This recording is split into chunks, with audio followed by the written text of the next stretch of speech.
Yesterday Google ఇలాంటి ప్రతిష్టాత్మకమైన కంపెనీలు వరల్డ్ బెస్ట్ కంపెనీస్ అన్నీ ఆంధ్రప్రదేశ్కి వచ్చాయంటే అది లోకేష్ చూపించిన చొరవ అని చెప్పి కూడా నేను మీకు తెలియజేస్తున్నా.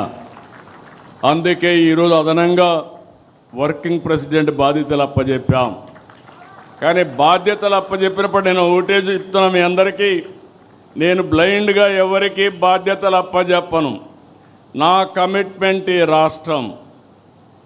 48 సంవత్సరాలుగా రాజకీయాల్లో ఉన్నా.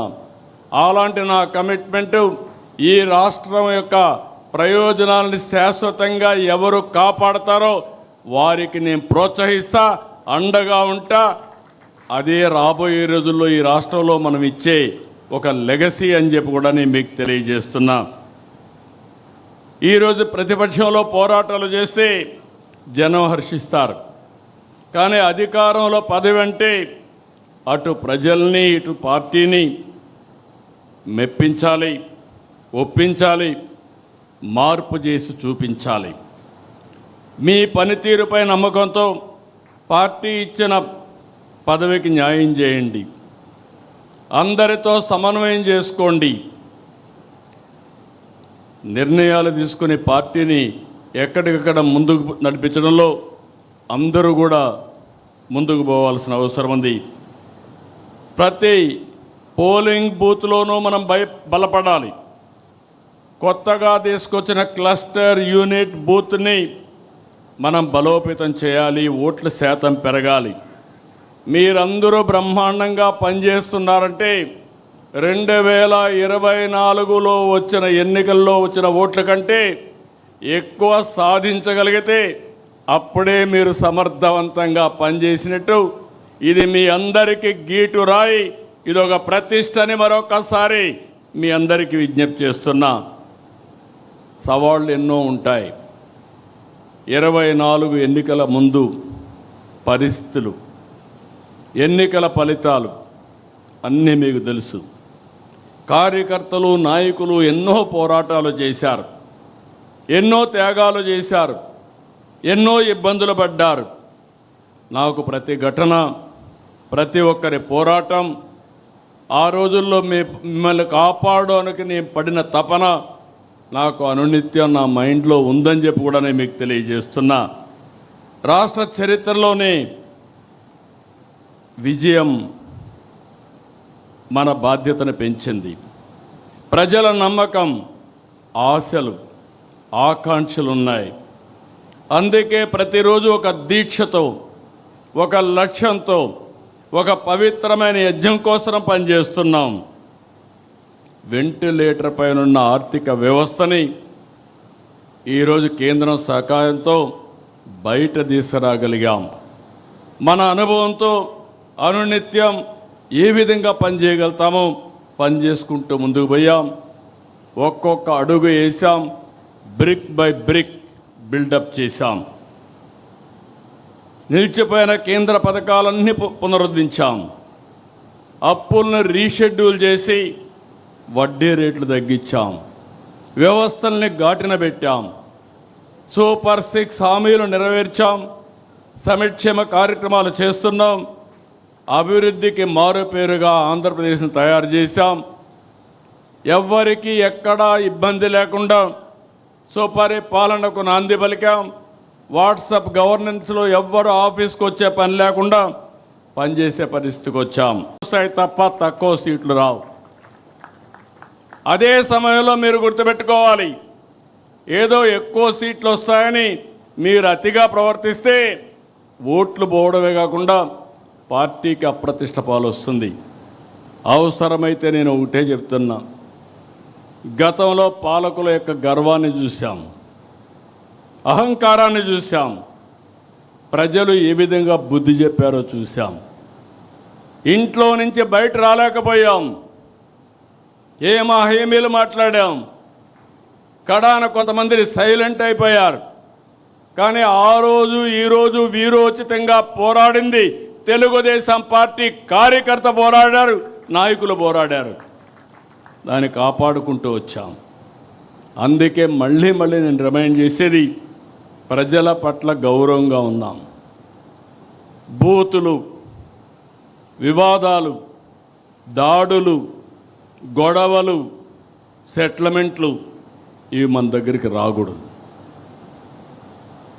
మొన్నటి వరకు మిమ్మల్ని ప్రజలంతా కూడా పెద్ద ఎత్తున సహకరించారు, మీ మీద ఒక నమ్మకం పెట్టుకున్నారు.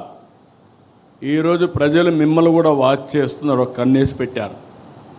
మీ ప్రవర్తన చూస్తున్నారు, మీరు చేసే పని చూస్తున్నారు, మీరు ఎవరితో కలుస్తున్నారో అవి కూడా చూసే పరిస్థితికి వచ్చారు. ఈ విషయాలు మీరు గుర్తుపెట్టుకోవాల్సిన అవసరం ఉంది. ఎవరైనా అధికారం ఉందని ఎగో ప్రదర్శిస్తే భవిష్యత్తులో నష్టపోయేది మీరు, పార్టీ. అందుకనే మళ్ళీ కోరుతున్నా, చిన్నపాటి కలహాలు కూడా రాకూడదు. ఫ్లెక్సీల దగ్గర, ఫోటోల దగ్గర, కుర్చీల దగ్గర. నేను I'm very clear on that. ఎవరో ప్రధానమంత్రి వస్తే నన్ను సెక్యూరిటీ పక్క దోస్తాడు. అతనికి తెలియదు, అతను డ్యూటీ ఆయన చేస్తాడు. దానిపైన నేను ప్రధానమంత్రి గారి దగ్గరికి వస్తే నన్ను చేశారనుకుంటే తప్పు అవుతుంది. ఈ విషయాలు మీరు గుర్తుపెట్టుకోవాలి. నేను చాలాసార్లు చూస్తున్నా ఇవన్నీ. అందుకే మళ్ళీ మీ అందరికీ చెప్తున్నా, ఈ యొక్క మీరు సత్ప్రవర్తన కింది వాళ్ళకు కూడా నేర్పించాలి. We're not only individual leader by virtue of your position. మీకు వల్నరబిలిటీ ఎక్కువ ఉంటుంది. ఒక మంత్రి, కేంద్ర మంత్రులు తప్పు చేస్తే నేషనల్, ఇంటర్నేషనల్ మీడియాలో హెడ్లైన్స్ వస్తాయి. రాష్ట్ర మంత్రులు తప్పు చేస్తే రాష్ట్రం, జాతీయ స్థాయిలో హెడ్లైన్స్ వస్తాయి. ఏదైనా ఒక ఎమ్మెల్యే కానీ ఒక ఎంపీ తప్పు చేస్తే అదే స్థాయిలో ప్రొజెక్షన్ వస్తుంది. ఈ విషయాలు మనం గుర్తుపెట్టుకోవాల్సిన అవసరం ఉంది. అందుకనే నేను కూడా అనునిత్యం పనిచేయడమే కాకుండా పార్టీ క్రమశిక్షణ కాపాడడానికి కూడా అన్ని విధాల ముందుకు పోతామని చెప్పి కూడా నేను మీకు తెలియజేస్తున్నా. త్వరలో స్థానిక సంస్థల ఎన్నికలు వస్తాయి. చేసిన అభివృద్ధి చెప్దాం, తెచ్చిన మార్పు చెప్దాం, పడిన కష్టాన్ని వివరిద్దాం, దేనికోసం కష్టపడ్డామో ఇవన్నీ చెప్పిగానే మనం ముందుకు పోగలిగితే నాకు అనుమానం లేదు, రాబోయేది వన్ సైడ్ ఎలక్షన్స్ ఉంటాయి. 2024 అసెంబ్లీ కంటే మెరుగైన ఫలితాలు చూడబోతున్నామని మీ అందరికీ తెలియజేస్తున్నా.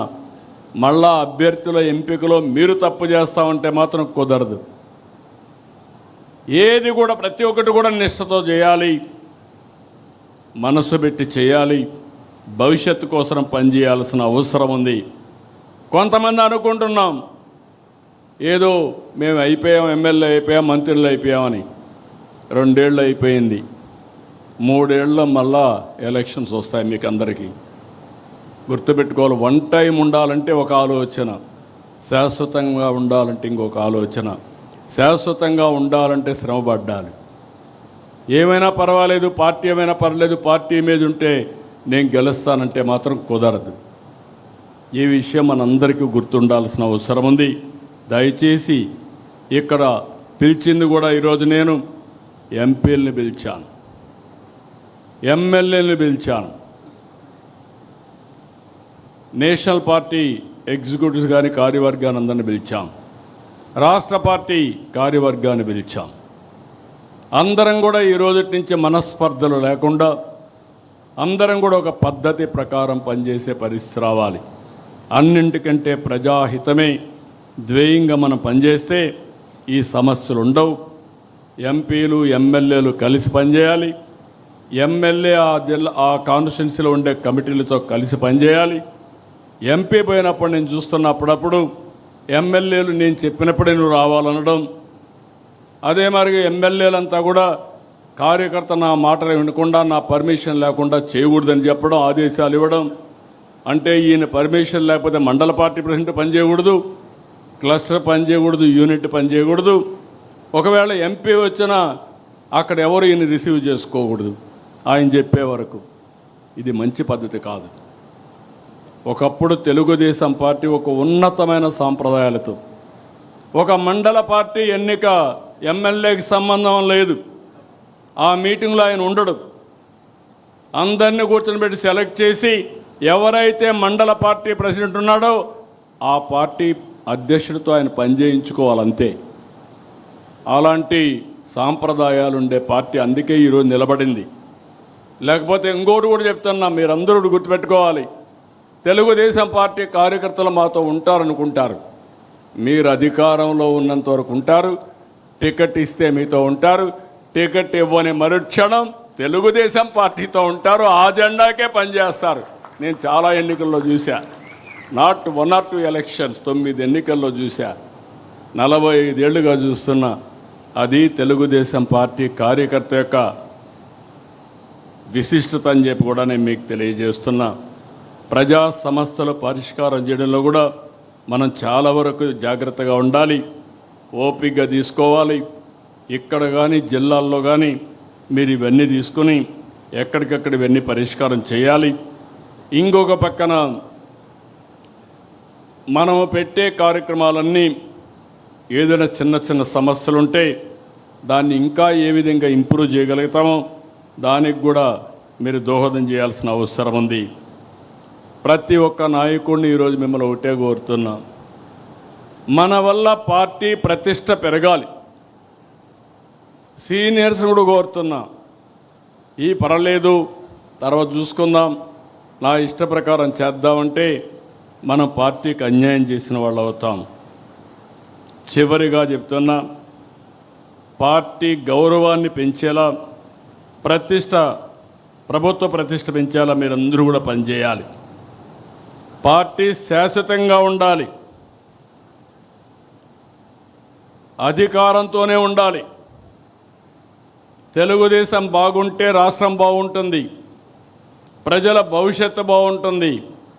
మళ్ళీ వైకుంఠపాళి అవుతే పైకెక్కడం దిగడం ఇదే సరిపోతుంది. నేను చూశాను. ఇదే కానీ 2014 నుంచి 19 వరకు కానీ కంటిన్యూ అయినట్టు 19, 24 కానీ ఉండుంటే ఆ రోజే పోలవరం పూర్తయ్యేది, అమరావతికి ఒక షేప్ వచ్చేది, రాష్ట్రం నెక్స్ట్ లెవెల్కి వెళ్ళేది. ఒక చిన్న ఉదాహరణ చెప్తున్నాను. విభజన జరిగింది. తెలంగాణకు మనకు వనరులు చూశాం. ఆ రోజు 58% ఆంధ్రప్రదేశ్ జనాభా, 42% తెలంగాణ జనాభా. వాళ్ళ ఆదాయం 55%, మన ఆదాయం 45%. అక్కడి నుంచి మనం కష్టపడి 5 ఏళ్లలో చిన్న రాష్ట్రం, డెవలప్ అయిన రాష్ట్రం హైదరాబాద్ ఉంది. కానీ వాళ్ళకంటే 2% పెంచాం. మనం 47%కి వచ్చాం, వాళ్ళు 53%కి వచ్చారు. 5 ఏళ్ళు ఈ పాలనలో మీరు చూస్తే ఈరోజు వాళ్ళు 60%కి అయ్యారు, మనం 40%కి వచ్చాం. సో విభజన రోజు ఉండే దానికంటే 5% తగ్గించేశారు. వాళ్ళు 5% పెరిగారు. మనం ఉన్నప్పుడు ఆ గ్యాప్ని 2% పెంచి 6% చేస్తే ఇప్పుడు 20% అయిపోయింది. 20% వనరుల్లో వాళ్లకు మనకు వ్యత్యాసం ఉందంటే ఒక ప్రభుత్వం యొక్క పరిపాలన, ఆ ప్రభుత్వం యొక్క విధ్వంసం, ఈ విషయాలు మీరు గుర్తుపెట్టుకోవాల్సిన అవసరం ఉంది. ఇది పదే పదే మీరు స్టడీ చేయాలి, మీరు అర్థం చేసుకోవాలి. మీరందరూ కూడా చాలా బిజీగా ఉంటాం, నేను కూడా బిజీనే. కానీ వీడికి వచ్చినప్పుడు నేను ఏం మాట్లాడాలని ఆలోచించుకొని వచ్చా. కానీ మీరు అది కూడా ఆలోచించకుండా మాట్లాడతారు. అది ప్రమాదం. This is where I'm asking all of you. దృష్టి పెట్టండి, మీరు ఆలోచించండి.